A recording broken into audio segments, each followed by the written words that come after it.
오늘 또 밸류파인더 이충원 대표님 모셨는데요. 인사 나눠보겠습니다. 어서 오세요. 네. 반갑습니다. 반갑습니다. 되게 오랜만에 뵙습니다. 네, 저랑은 한 3년 반 그런 것 같아요. 클로징벨 같이 했었나요? 맞아요. 예. 저는 이제 너무 재밌었는데 네. 얼굴이 어떻게 하나도 안 변하세요? 되게 살 동안이세요. 빠진 건데 살이 빠진. 근데 하나도 안 늙으시는 것 같아요. 와, 네. 대단하십니다. 어. 잘 지내셨어요? 네. 저희가 주린이 구조대인데 어떤 점을 좀 전반적으로 알려주시면 좋을 것 같습니다. 이 프로그램에서. 그 시황 나오시는 분들도 다 이 업에 오래 계신 분들이고 어제 방송도 보니까 다 이제 급 있으신 분들이 많이 나와서 오늘 또 되게 당연한 얘기를 해야겠다라고 하지만 일전에 이런 주식과 관련돼서 기본적인 거 되게 당연한데 기본적인 내용을 한 번 더 좀 사례를 들어서 한번 말씀을 드리면 조금은 더 공감되지 않을까 해서 오늘 좀 준비를 해봤습니다. 오늘은 주제가 뭐예요? 일단은 리서치의 뭐 그런 중요성이나 제가 기업 탐방을 워낙 많이 다녔다 보니까 약간 이런 부분들은 사실 방송에서 많이 나오지 않는데 그런 스몰캡 기업들에 대한 어떤 그러한 현황이라던가 왜 이런 주식 투자를 할 때 심리가 중요한 건지 좀 복합적이긴 한데 순서에 맞게 말씀을 드리도록 하겠습니다. 네, 오늘 그 기업 리서치 필요성에 대해서 알려주신다고 들었는데 먼저 그 주식 투자할 때 이 리서치란 무엇인지 좀 개념을 좀 알고 싶거든요.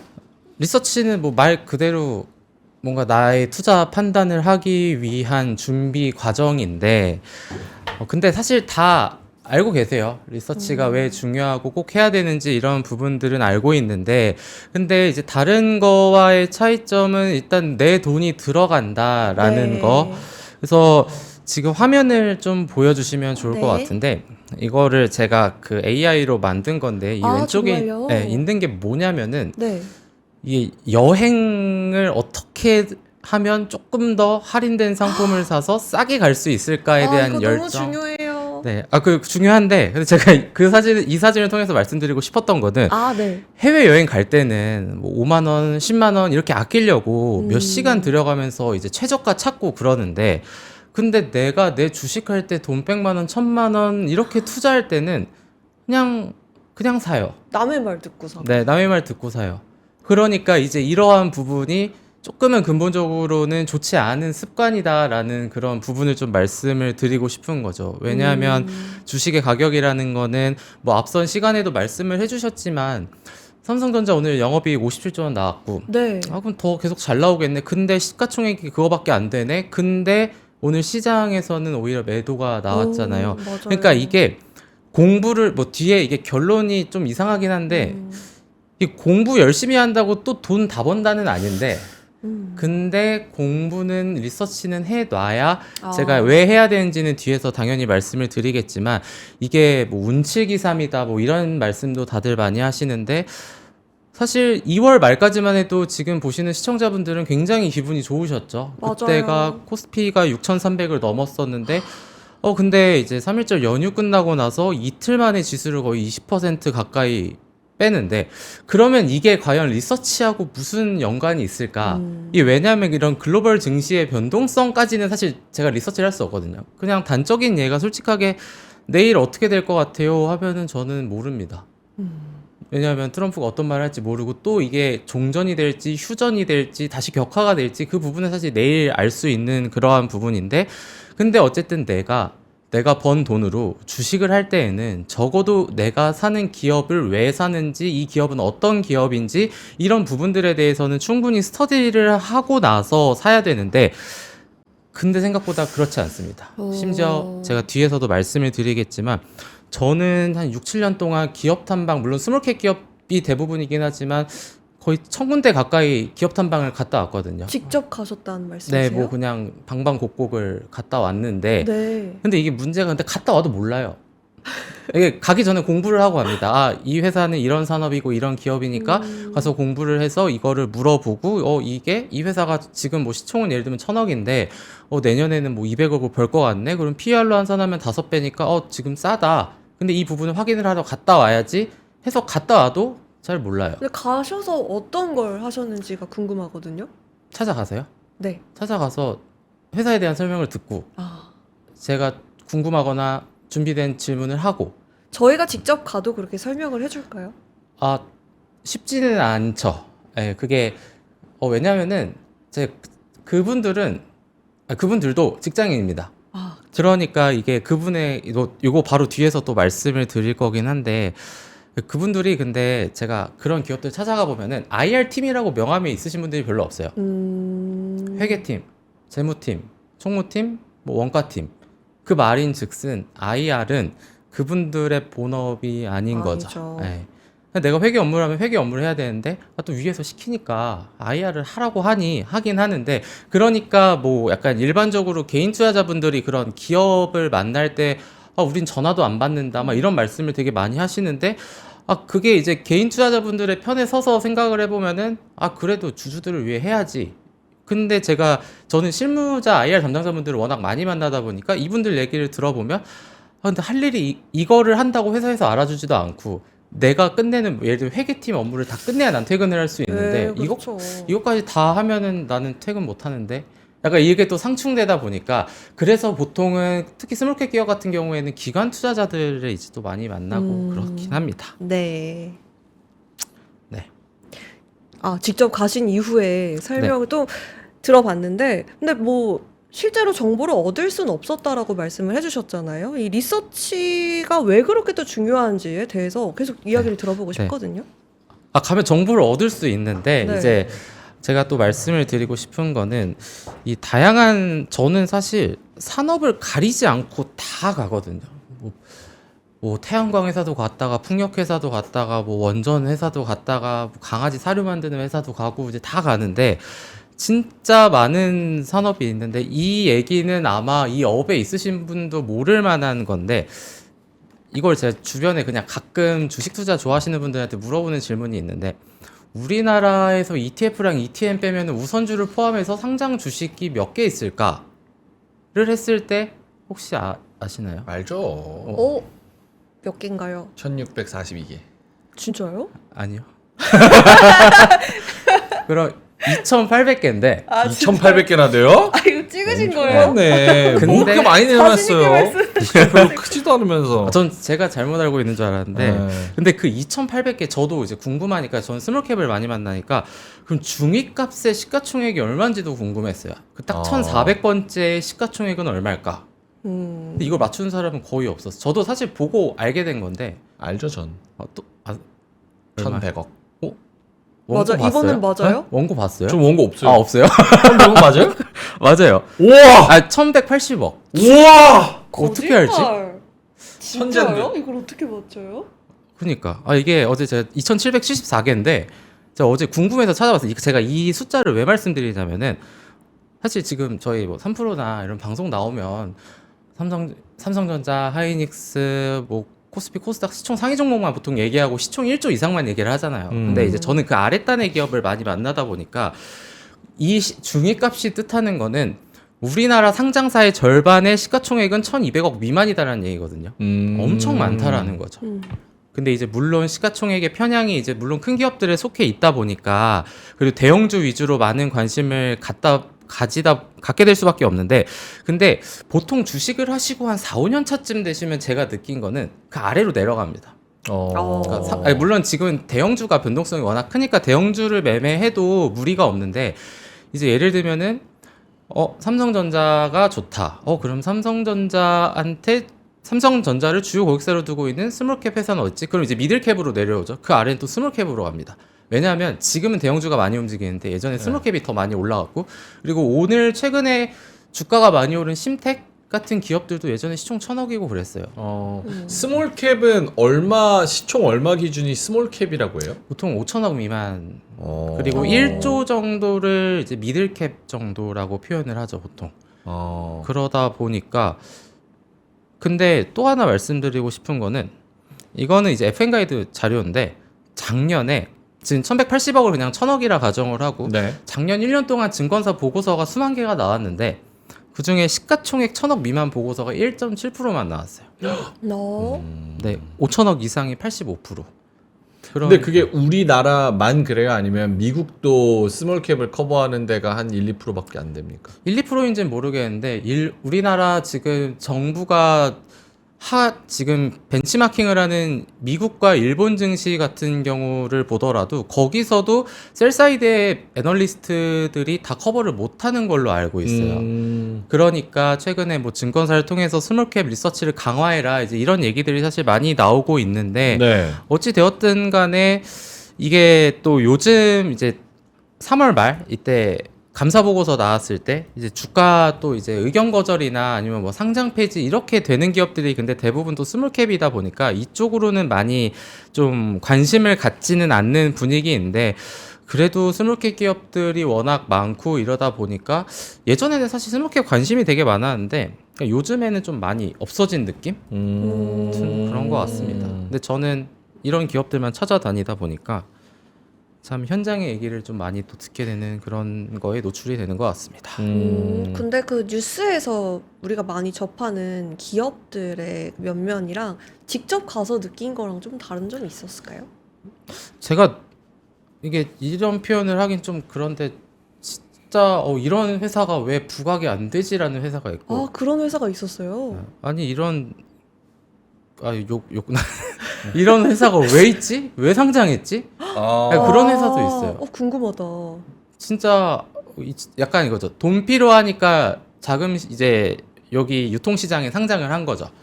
근데 이제 상장하니까 나 몰라라. 그리고 제일 문제가 2세나 3세한테 증여할 때 네. 증여를 할 때 세금을 덜 내려면은 주가가 당연히 맞아요. 낮아야 세금을 덜 내죠.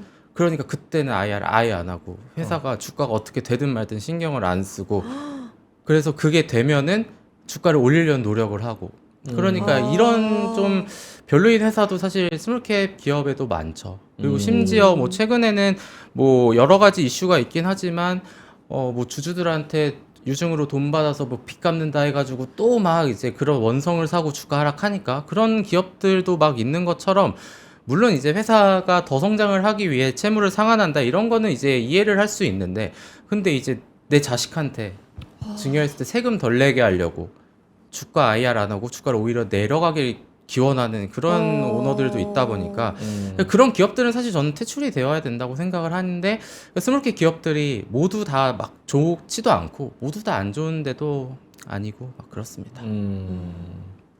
스몰캡을 하면은 수익이 좀 많이 나요? 요즘은 그렇지 않은 것 같아요. 그쵸. 요즘 대형주가 훨씬 네. 불과 재작년까지만 하더라도 잘 됐을 거예요. 왜냐하면 로봇주 같은 경우도 최근에 올라온 거 보면은 스몰캡에서 올라온 회사 되게 많아요. 1,000억, 2,000억에서 1조까지 올라온 회사 되게 많고. 근데 이제 올해 들어서 2월이 지나고 3월 돼서부터는 오히려 약간 순환매 차원에서 시장이 이제 돌다 보니까 그리고 그런 기업들의 특징은 지금 스몰캡 기업들의 현 상황은 거래 대금이 너무 낮아요.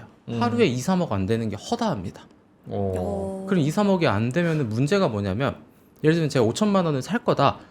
그럼 살 때 올려서 사야 돼요. 그렇겠죠. 네. 그럼 팔 때는 밀면서 팔아야 돼요. 그렇죠. 그러면 이게 사자마자 막 4, 5%가 손실인 거예요. 그러면은 차라리 그냥 호가 하나에 다 받아주는 대형주를 더 선호를 하니 요즘 시장에서는 대형주가 좀 더 많은 관심을 받고 있다. 이렇게 좀 볼 수 있을 것 같아요. 그러면 이충원 대표님이 지금 말씀하신 거에서 이어서 얘기를 하면 상장돼 있는 거에 한 절반 정도는 날려야 됩니까? 절반은 아니고 이것도 이제 요즘에 언론에 되게 많이 나와서 지금 뭐 올해 7월 1일부터는 뭐 시가총액이 200억 원이 뭐 90일 중에 45일이 안 되면 관리 종목 가고 상패 가고 그걸 또 내년엔 300억으로 되고 이제 근데 그런 기업들이 그렇게 된다라고 하는 거에 저는 그렇게 반대는 하지 않는데 근데 몇 년 동안 돈 잘 버는데 정말 시장에 관심이 없어서 주가가 못 가는 회사들은 거기는 어떡하지? 약간 지속 가능한 회사인데 여러 가지 또 딜레마가 그럼 시총 있어요. 2,300억이면 네. 매출이랑 영업이익이 어느 정도 난다는 거예요? 이게 산업이라는 게 유통사업 같은 경우에는 매출액이 정말 높고 영업이익은 뭐 1, 2%라다 보니까 다 업마다 다르긴 하거든요. 네. 근데 보통은 적자인 회사가 많죠.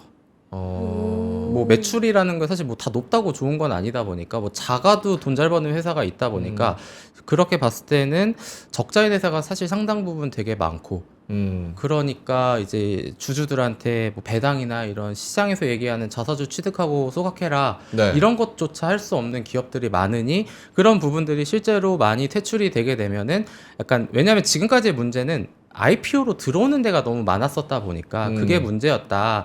근데 이제 그렇지 않은 기업들을 내보내겠다라는 취지인 건데 그래서 스몰캡 기업들 같은 경우에도 정말 많이 큰 회사들도 많다라는 점에서는 긍정적인데 그래서 이번 기회가 참 정부가 칼을 제대로 빼든 시기가 아닌가 그래서 저는 스몰캡을 많이 만나는 입장에서는 그런 부분에도 기업들은 잘 본인의 방법을 찾아서 살아남기 위한 노력을 하는 것 또한 굉장한 자극제가 될 것 같아요.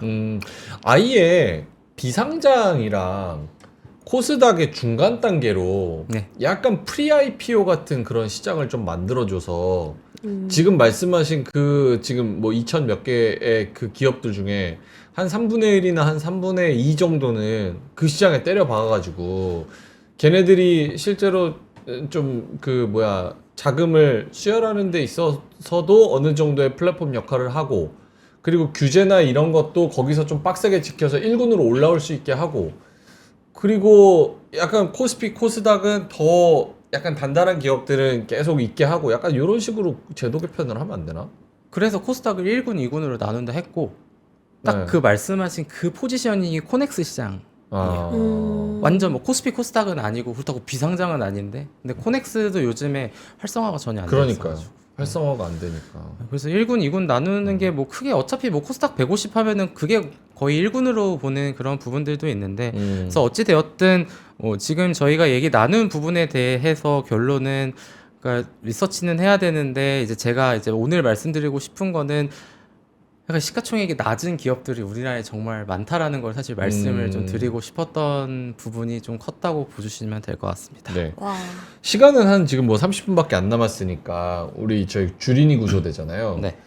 그 아랑 씨처럼 네. 주린이 분들은 주식을 무언가 해야겠다, 주식을 사야겠다 이러면 초보편부터 비기너부터 좀 심화까지 어떻게 이 종목과 기업에 대해서 제대로 리서치할 수 있는지 한번 말씀해 주시면 어때요? AI를 저는 활용해서 네. 이건 어때? 추천해줘. 전 이렇게 하는 편인데 이건 좀 어때요? 제가 만약에 어떤 사람이 주식을 시작한다라고 하면은 제가 바라는 그림은 빠르게 주식 투자를 해서 빠르게 큰 손실이 나길 바랍니다. 와 좋다. 아 진짜, 아니 진짜로. 그래야 망하고 날 찾아오니까. 아니 그게 아니에요. 와. 아니 그게 아니라. 장사 잘해. 아니 그게 아니라. 나도 저렇게 악독하게 해야 되는. 아니 그게 아니라 제가 이 말씀을 드리는 이유는 이게 처음에 할 때는 조심스럽게 해서 작게 해요. 예를 들면 300만 원으로 한다. 근데 내가 반토막이 났어요. 150만 원 손실 났어요. 150만 원 그래도 뭐 완전 무리가 되는 수준은 아니잖아요.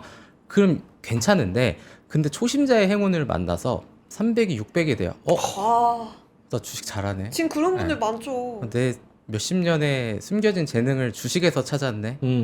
이러다가 갑자기 막 주식을 3천, 5천 막 이렇게 시작을 합니다. 그러다가 이제 반토막이 나는 순간 물론 금액이 더 커질수록 문제가 되긴 하지만 그때 당하는 경우가 저는 주변에서 되게 많이 봤어요. 그래서 빠르게 시작해서 빠르게 손실이 나서 내가 여기는 주식시장은 되게 어려운 곳이다 라는 거를 깨닫는 게 저는 1순위라고 생각을 해요 사실은. 그러면 그분들이 처음에 300만 원에서 600만 원 수익 날 때 네. 그분들이 리서치하는 망하는 공통점 같은 거 혹시 생각나시는 거 있나요? 그때 리서치를 잘 안 하죠. 리서치 안 해요? 그래도 기본적으로 살려면 뭐 네이버 뉴스라도 보고 사야 될 거 아니에요? 그러니까 그게 왜 리서치죠? 그거는 그냥 보는 거잖아요. 검색 자체는 리서치가 아니다?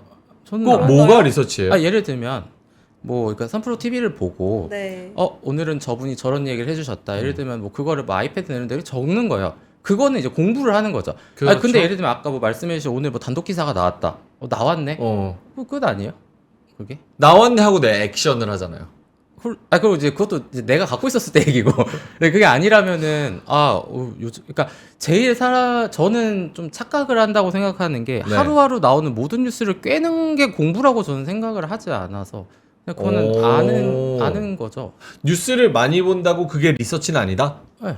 그럼 뭐가 리서치예요? 초보자들한테는? 제가 생각했을 때는 뭐 약간 이게 스몰캡뿐만이 아니라 일단 산업에 대한 리서치를 먼저 해야 됩니다. 산업에 예. 대한? 그러니까 예를 들면은 앵커님께서 화장품에 관심이 많다. 많아요. 그럼 예를 들면은 요즘에 최근에 상장해서 꽤 유명했던 회사가 뭐 APR도 있고 네. 달바도 있고 이제 그런 네. 기업들이 시총 큰 회사들이 많잖아요. 그러면은 산업을 먼저 공부를 하는 거죠. APR의 상품이 전 세계에서는 이게 몇 조 원의 시장을 형성을 하고 있고, 그리고 뭐 의료기기 같은 경우에는 북미하고 이제 북미 지역이 시장이 제일 크네. 그 다음엔 유럽이고 그 다음은 아시아다라고 하면은 각각의 시장 규모가 다 다를 거고, 그 대륙마다 또 그런 인종이나 이런 다 성별의 차이가 있기 때문에 또 다 다를 거란 말이죠.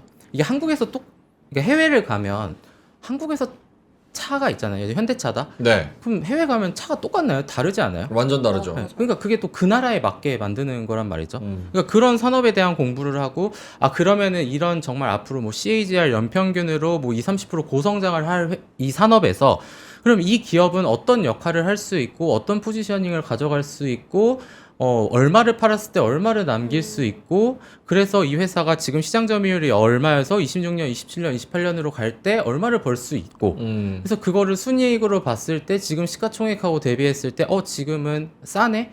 이런 게까지 이렇게 내려오는 게 리서치인 거죠. 그냥 뉴스만 계속 보는 게 아니라. 저는 그래서 이런 부분을 리서치. 그래서 사실 그래서 아까 조금 질문에는 없었는데, 그럼 주식 처음 하는 사람한테는 어떤 주식을 사냐라고 하면 이게 말만 듣고 사는 게 아니라 본인이 제일 관심 있어 하는 거에 상장사 주식을 사는 게, 예를 들어 화장품이잖아요. 네. 맞아요. 왜냐면 이거는 모를 수가 없어요. 내가 예전부터 써왔고 이제 그러다 보니까 어. 그런 식으로 가는 게 시작이 제일 편하지 않을까. 왜냐면 갑자기 저는 막 원전소 안 가봤는데 그 원전에서 막 어떻게 되고 여기가 뭐 몇 년이 지나야 짓고 막 이런 부분들을 공부하기는 쉽지 않으니 그냥 우리 일상에 있는 것들부터 먼저 공부를 하나씩 해보고, 그리고 그 다음에 사실 개인 투자자분들이 많이 이용하시는지는 모르겠지만 전자공시 다트에 들어가서 사업보고서를 보고, 다트. 네. 근데 거기 재무제표 주석에 사실 생각보다 정말 많은 정보가 있는데 거기까지 안 가죠.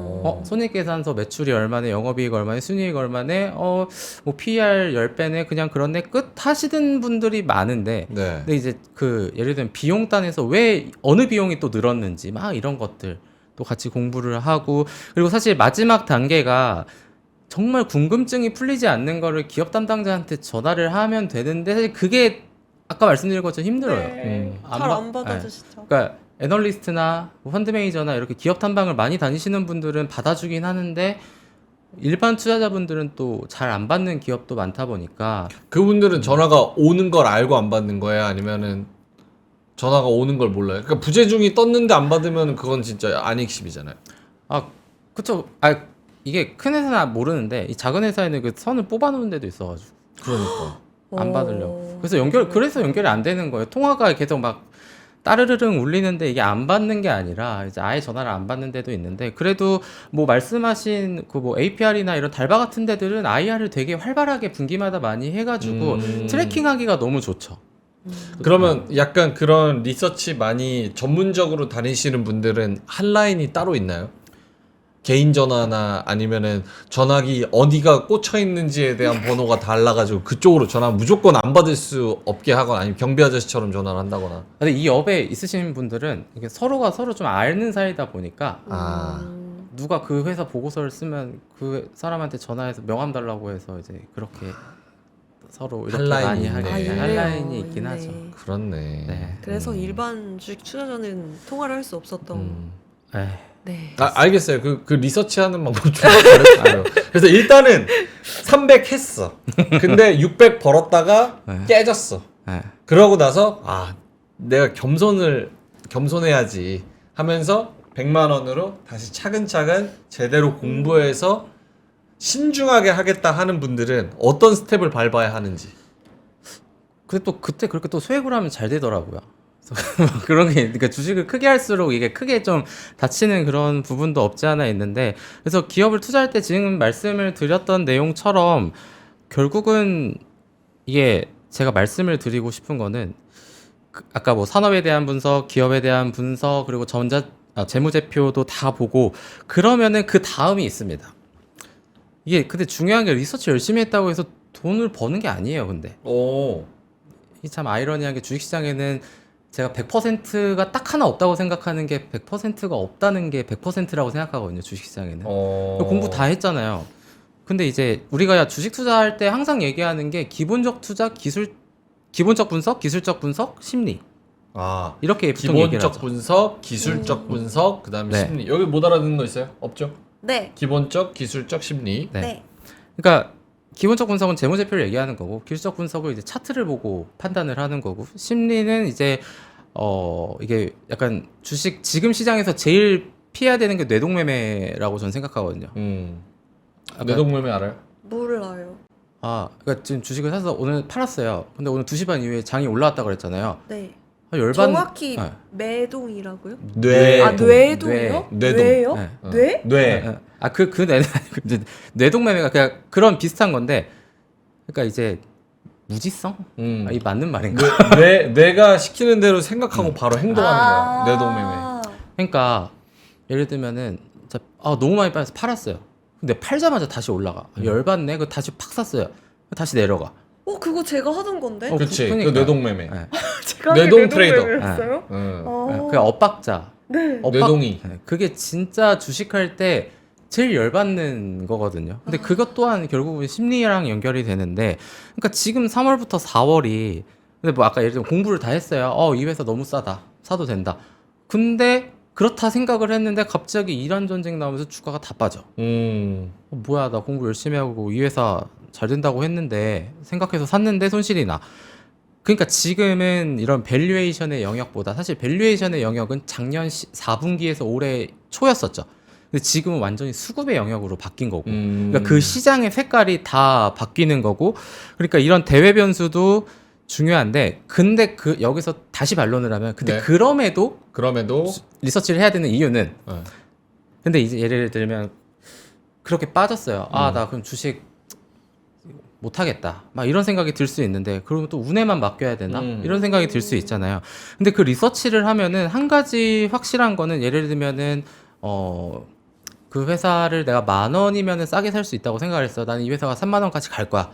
근데 주가가 만약에 5,000원이 됐어요.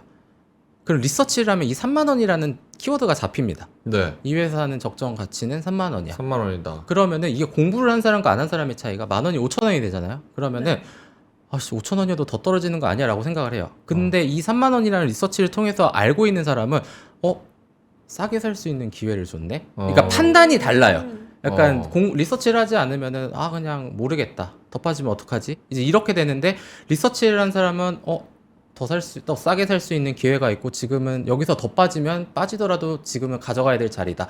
그러니까 판단을 하게 돼요. 근데 아까 처음에 시작했을 때 남 말 듣고 한다 그랬잖아요. 남의 말에는 그런 기준이 없어요. 야, 그냥 사. 올면 팔아. 근데 빠지면 연락 안 되고, 이제 내가 언제 팔라 했잖아. 이제 이렇게 되다 보니까. 지금 말씀하신 그 부분은 저기 삼천당한테도 적용되나요? 어떤 블로거가 글을 올렸어. 근데 네. 나는 삼천당을 공부해서 100만 원 넘어서라도 난 샀지. 왜냐? 나는 이게 얼마에 갈지 아니까. 라고 내가 가치 판단을 내렸는데, 블로거가 그렇게 글을 올렸고, 갑자기 시장에 얻어맞아서 또 떨어지고, 오늘 단독 기사 나와서 더 떨어맞으면 나 더 싸게 살 수 있지? 땡큐지? 그 기준이 네. 정말 합리적인 거에 대한 결과인지라는 거죠. 예를 들면 삼성전자는 예를 들면 그냥 올해 뭐 100을 번다. 근데 지금 PER이 6배다. 7배다.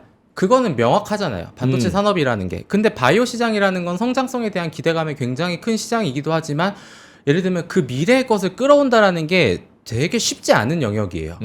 그리고 삼천당제약 같은 경우에는 저도 뭐 상세한 리서치를 해보진 않았지만, 그냥 언론에 나온 자료들을 보면은 거기는 왜 증거사 보고서가 없을까? 이런 얘기도 사실 듣긴 했었거든요. 네. 뭐 여러 가지 이유가 있긴 하겠지만, 이 기준이라는 게 그냥 그러니까 나는 이 회사 주주니까 이거는 100이 200이 갈 거야. 그냥 희망사항 말고 명확한 수치를 얘기를 하는 거다 보니까, 삼천당제약은 뭐 이제 뭐 지금을 하고 있는 사업의 영역이 몇 년 뒤에 뭐 얼마를 벌 거니까 지금 끌어왔을 때, 예를 들면 시총이 100이 맞다. 근데 이건 200까지 갈 수 있다라고 한 기준이 있다면은 사실 맞는 건데, 또 이런 그러니까 이게 대외적인 변수는 아니고 약간 회사 내부에서의 이슈가 크게 발생을 한 거고, 그리고 아까 뭐 단독 기사 같은 경우에는 또 뭐 해외 쪽 그쪽에서 있었던 이슈잖아요. 그러니까 그런 측정 불가능한 요소는 사실 언제든지 있을 수밖에 없는 거고, 그러면 사실 이란 전쟁도 마찬가지로 생각을 해요. 이건 우리가 생각할 수 없었어요. 네. 근데 이거는 리서치로 할 수 없는 영역이에요. 예를 들면 대표가 어떻게 그렇게 돼가지고 뭐 오늘 주가가 하한가를 갔다. 이 영역은 사실 리서치를 통해서 해소될 수는 없는 건데, 그럼에도 리서치라는 이유는 이 컨트롤할 수 없는 영역 외의 영역은 우리가 그거를 최대한 막아놓자, 채워놓자라는 관점이기 때문에, 그러니까 저도 아까 중간에 솔직하게 말씀드린 게 리서치 잘한다고 주식 돈 버는 거 아니고, 그리고 저는 그 생각을 해요. 이게 어떤 영역을, 그러니까 뭐 누가 좋다 안 좋다를 떠나서, 그럼 증권사에는 애널리스트가 있고 운용사에, 자문사에는 펀드 매니저가 있는데, 그럼 분석을 하는 사람과 운용을 하는 사람은 전 영역이 다르다 생각합니다. 그 예를 들면 그거죠.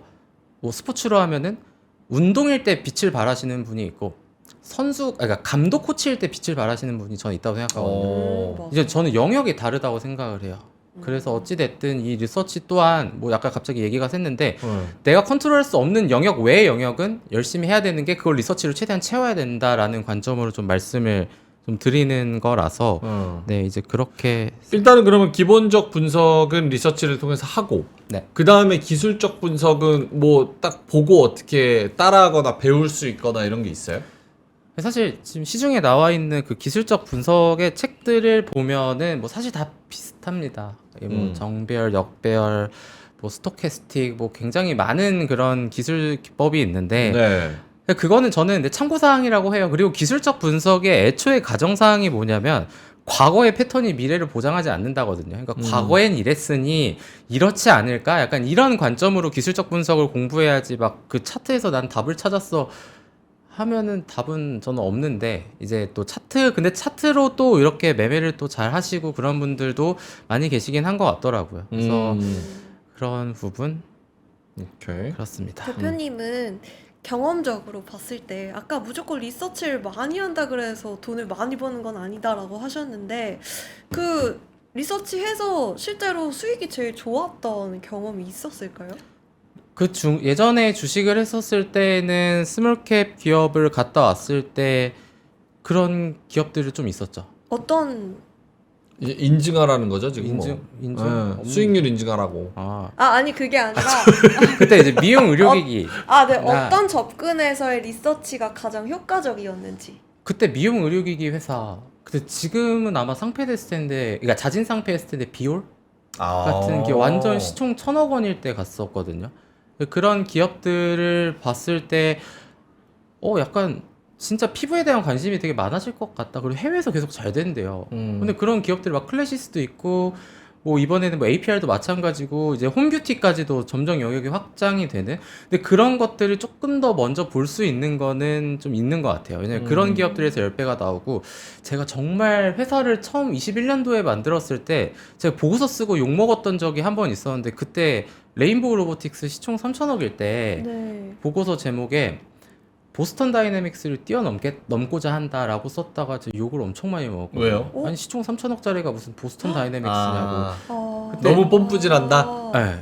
근데 결국은 지금 오. 시가총액이 삼성전자가 이제 지분을 사고 이러다 보니까 코스닥 시총 상위까지 올라왔잖아요. 네. 그러니까 또 이걸 말씀드리면은 또 좀 경계를 하는 말씀을 드려야 되는 게, 근데 이렇게 정말 잘 된 기업은 많지 않습니다. 케이스 바이 케이스죠. 네. 근데 어쨌든 지금 말씀드린 미용 의료 기기나 로봇 같은 경우에는 한 가지 확실한 점은, 고성장하는 산업에 있었던 회사 중에 스몰캡 기업을 찾으려시는 분들이 많아요. 왜냐하면은 생각을 해봤을 때, 예를 들면 지금 레인보우 로보틱스가 시총이 이제 수조 원에 달하는데 여기서 2배를 갈까? 라는 것보다, 그럼 예를 들면은 최근에 이제 조단위까지 갔었던 뭐 한국 PIM이나 한라캐스트 같은 휴머노이드 로봇 관련주들이 주가가 되게 많이 갔었거든요. 그런 기업들을 보면은 여기는 2~3배 갈 수 있지. 왜냐하면 시가총액이 상대적으로 1조 원 미만에 있으니까. 근데 그런 관점으로 이제 이것도 약간 질문에서 계속 돌아온 것 같은데요. 어쨌든 네, 미용 의료기기나 로봇 쪽이 있었습니다. 마지막으로 심리는 어떻게 해요? 심리는 어떻게 공부해요? 심리는 많이 당해보고 많이 이겨보고. 그냥 지금 혹시 지금 화면 보여주시면은 예. 앵커님들이 보셨을 때 무슨 생각이 바로 드세요? 물이 반 다음이 뭐예요? 반이나 있네, 반밖에 없네. 아랑 저는 반밖에 없네. 반밖에 없네. 저는 가득 채워서 마시거든요. 가득 채워서 마셔야 됩니다. 네. 예. 그러니까 제가 말씀드리고 싶은 게 저 같은 걸 보고도 다르게 생각하거든요. 전 주식시장도 마찬가지입니다. 예를 들면 오늘 삼성전자 실적이 57조 원이 나왔는데 누구는 샀지만 누구는 팔았습니다. 네. 왜 누구는 산다고 생각하고 누구는 팔아야 된다고 생각을 할까? 그러니까 같은 것을 보더라도 다른 생각을 하는 게 저는 주식시장이라고 생각을 하거든요.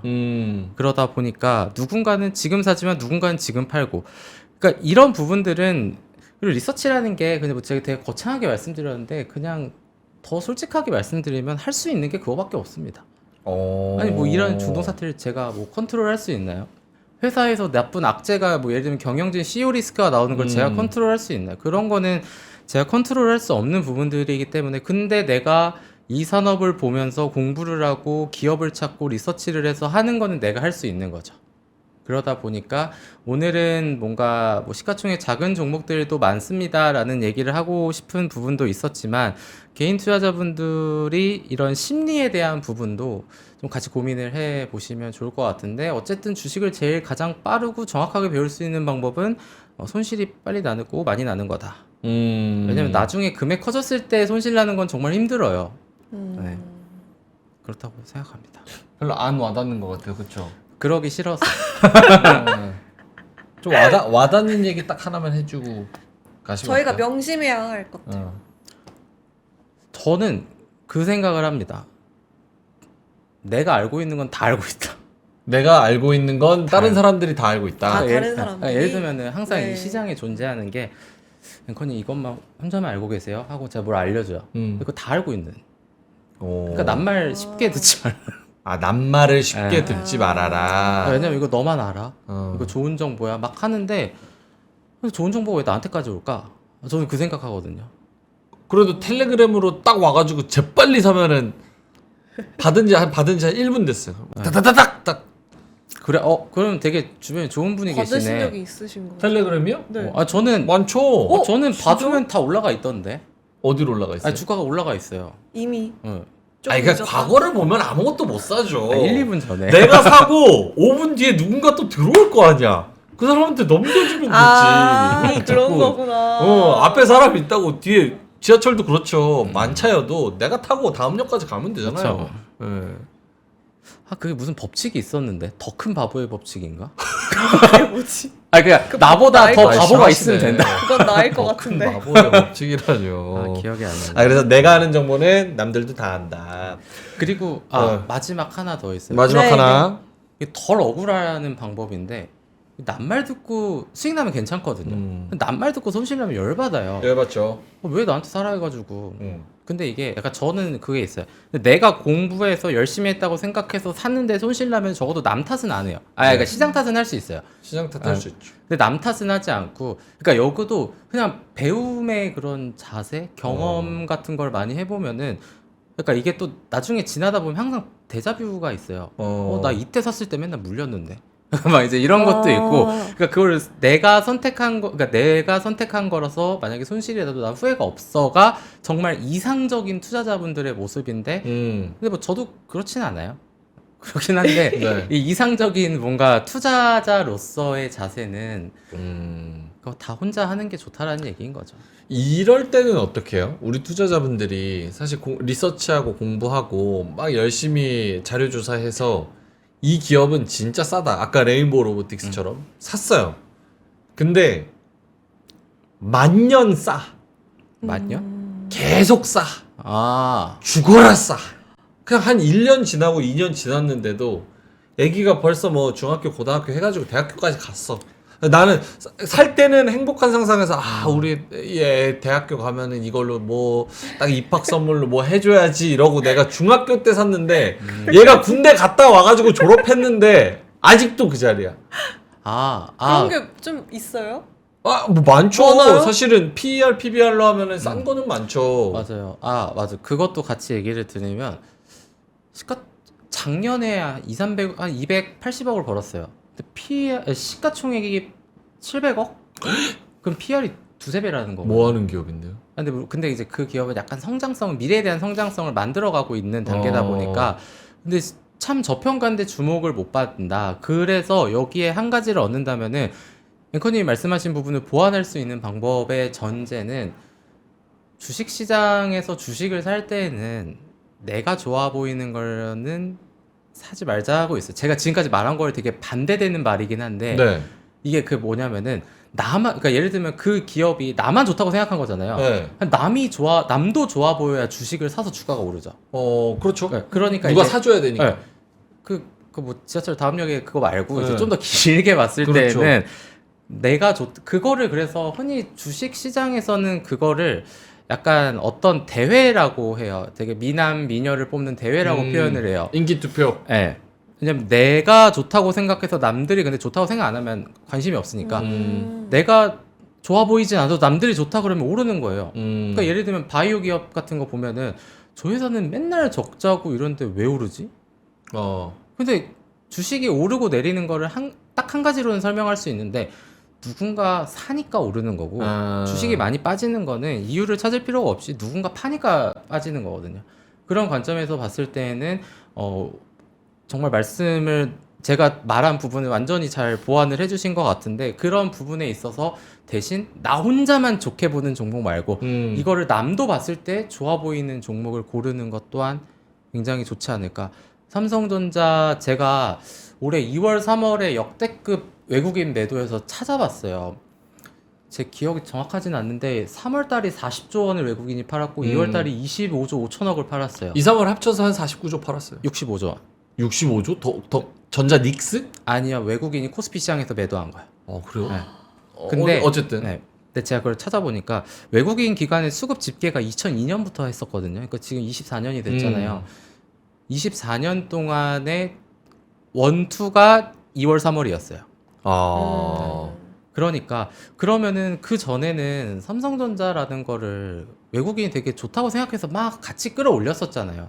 근데 지금 2, 3월에는 외국인이 삼성전자 닉스를 다 팔고 그걸 네. 개인과 기관만이 받아냈는데 그러니까 어떤 시장에서는 외국인의 이런 동향을 따라가는 시장이 있고 그러니까 또 시장의 성향이 다 다른데 어찌됐든 삼성전자 하이닉스가 예전에 막 10만 전자 갔다 5만 깨질 때 와 삼성전자 망하는구나 막 직원들도 막 탈출해라 막 이러고 있었는데 주가가 이렇게 4배까지 올라왔잖아요. 그렇죠. 삼성 망한다 그랬는데. 네. 근데 그런 상황에서 지금 시점을 본다면은 결국은 남들이 좋아 보이는 삼성전자를 이제 그때서야 좋게 보고 그리고 약간 우리나라에 그 격언도 있더라고요. 이게 좀 새는 얘기일 수 있는데 고퍼에 사서 저퍼에 팔아라. 고퍼에 사서 비쌀 때 사서 저퍼에 팔아라. 실적이 올라오고 PER이 싸지면 팔아라. 퍼는 뭐예요? PER 퍼. 주가 수익 비율인데 PER. 그러니까 그게 그거죠. 오만닉스였을 때 삼성전자 실적 안 나올 때 야 저게 적자가 말이 되냐. 근데 저 미래를 보고 그때는 고퍼인 거죠. 왜냐하면 적자가 나면 PER이 나올 수가 없으니까. 계산이 안 되고. 네, 근데 이제 그때 사가지고 그때가 한 5, 6만 원일 때였겠죠. 근데 지금 이제 오늘 뭐 57조 원 영업이익 나오고 이러니까 근데 너무 싼데? 근데 그러면서도 매도가 나오는 이유를 막 생각을 해보면 이런 격언도 또 주식시장에 있다 보니까 그러니까 주식시장은 너무나 많은 변수들이 있기 때문에 한 가지 변수로 판단을 하기가 어렵다 보니 주식을 하는 게 약간 뭐 예술에 가깝다라고 하는 게 이제 또 그런 부분들도 있지 않나. 그래서 어찌되었든 간에 뭐 그런 주식시장을 바라볼 때 오늘 제가 너무 막 두서없는 다양한 얘기를 너무 많이 한 것 같은데 맞는 것 같아요. 맞죠. 네, 저는 다음 주에 못 올 것 같아요. 아니 이런 얘기 하면서 원래 여기 두서가 없어야 맞는 건지 주린인데 두서가 있으면 뭐 주린이에요? 네. 전문가지? 워렌 버핏한테 물어보면 딱 개떡같이 물어봐도 찰떡같이 네. 대답하잖아요. 이제 워렌 버핏하고 블룸버그가 하는 거고 이거 주린이 구조되니까. 네. 저는 워렌 버핏 얘기 나왔으니까 네. 저는 사실 워렌 버핏이 진짜 주식 투자를 잘하나?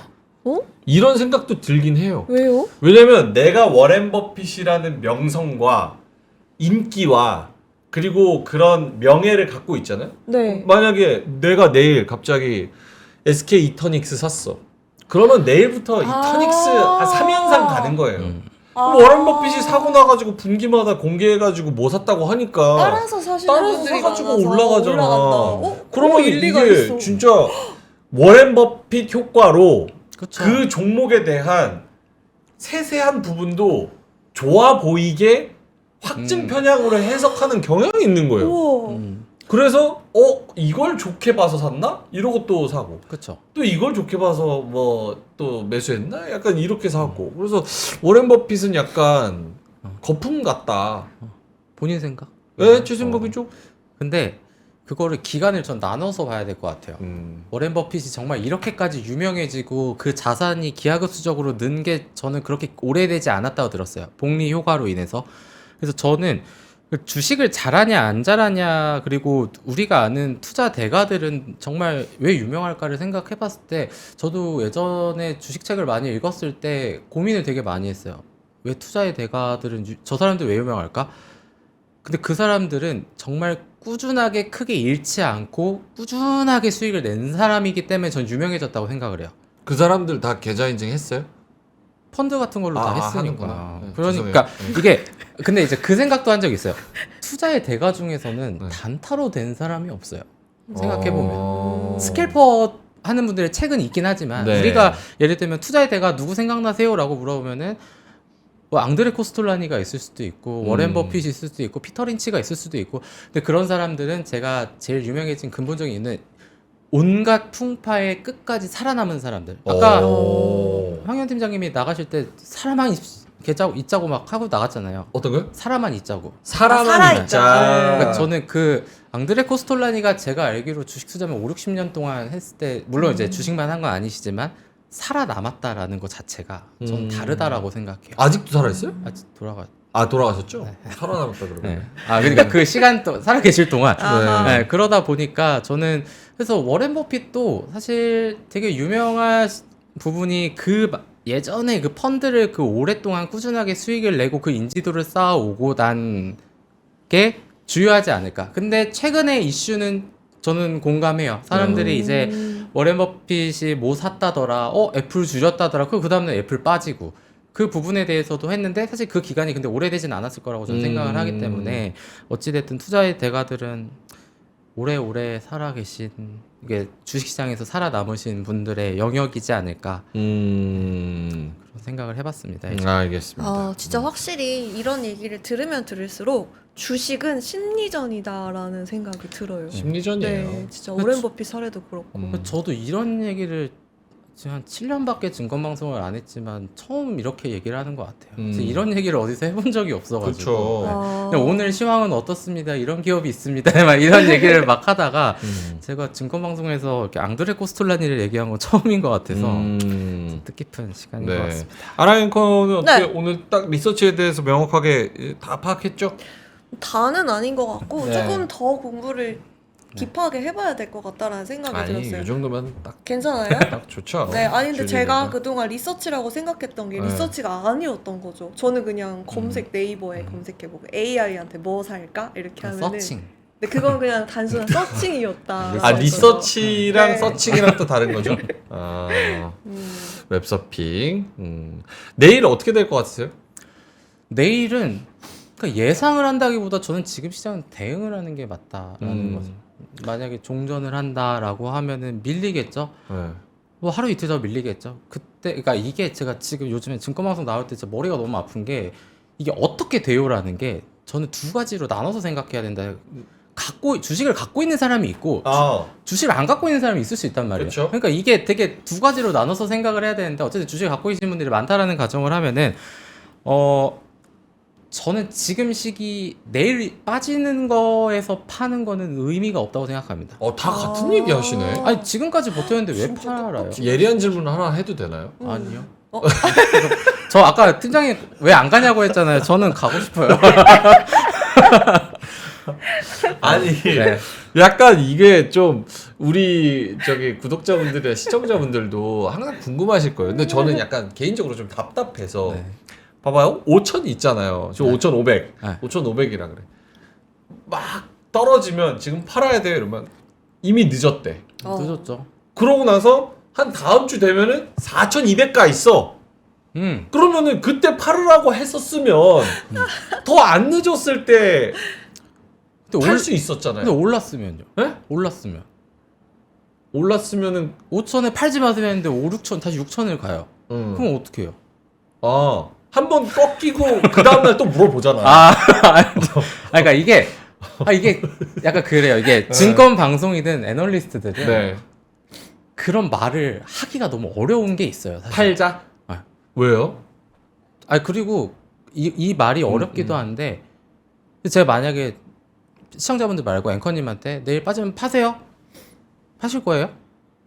저요? 네. 안 팔죠? 그니까요. 그래도 의견은 네. 듣고 싶잖아. 의견은, 그러니까 그분들의 의견은 이게 지금 이 전쟁이라는 게 수치화가 될 수 없다라는 거, 결국 심리의 영역에 있는데, 과거의 데이터를 봤을 때 이 정도면 보통 저점이 나왔더라. 그러니까 이걸 근거로 가지고 지금은 파는 게 의미가 없다. 그리고 거기에는 저는 하나가 깔려있다고 생각하는 게, 네. 제가 6천에서 5,500에서 팔았어요. 5천 가요. 제가 바닥에서 다시 살 수 있을까요? 못 사요. 바닥은 지나고 나야 바닥인 거를 아는 거고, 그리고 5,500에 팔아서 5,000 했어요. 그럼 5,200이면은 이거 더 빠질 거야 라고 생각해요. 보통 판 사람은 갖고 있는 사람은 오를 거야 라고 생각을 하지만, 그러니까 이게 또 위치가 다 다르다 보니까 어쨌든 이게 말씀하시는 분들을 뭐 제가 대변하는 건 아니지만 그 말이 참 쉽지는 않다. 그러면은 지금 말씀 종합해 봤을 때 그냥 무조건 처음 살 때 싸게 사는 게 깡패네요. 근데 싸게 사도 싸게 팔던데요. 그래요? 10,000원에 사도 막 20,000원에 팔았다고 좋아하는데 막 나중에 보면 50,000원 가 있고. 남 얘기 같지. 그러니까 또 그 얘기죠. 매수는 기술이고 뭐 매도는 예술이다 그쵸. 이런 얘기 있잖아요. 네. 그러니까 매도도 어떻게 하는지 중요하지만 네. 어쨌든 싸게 사면 유리하죠. 흔들릴 때도 옵션이 많아지니까. 그쵸. 예를 들면은 뭐 최근에 주가가 뭐 최근에 시작하신 분들이 많을 것 같지는 않은데, 예를 들면은 3월 그거를 피하고 나서 접근하신 분들이라면 시장에서 좀 유리한 위치이긴 하니까 좀 더 버틸 수 있는 체력이 있고, 그러니까 그거를 버티기 위해서 신용이나 미술을 쓰지 말라고 말씀하신 것 같습니다. 다른 분들께서도. 오케이. 오케이. 알겠습니다. 보내드릴까요? 네. 가시고 이제 싶다고 뭐, 하시니까. 네, 보내드려야겠어요. 갈래요. 예. 네. 다음 주에 나오세요? 이번 주에 나오세요? 지금 나오라고 하시는 거예요? 아니요. 스케줄이 어떻게 되는지 못 보니까. 저도 몰라요. 그래요? 예. 다음 주에 나오셨을 때 제가 있으면은 또 인사드리겠습니다. 둘 다 없을 것 같아요. 저도 스케줄을 있으면 몰라요. 좋겠어요. 예, 알겠습니다. 자, 밸류 파인더의 우리 이충현 네. 대표님, 오늘 또 채팅창에서 이분 스마트한 분 설명을 잘해주셔서 감사하다는 스마트하다. 진짜요? 네. 예, 스마트하다. 얘기가 댓글이 있었습니다. 많았어요. 제가 지어내진 않습니다. 진짜요? 예, 그래서 오늘 이충현 대표님 거는 여기서 인사드리도록 하겠습니다. 고맙습니다. 고맙습니다.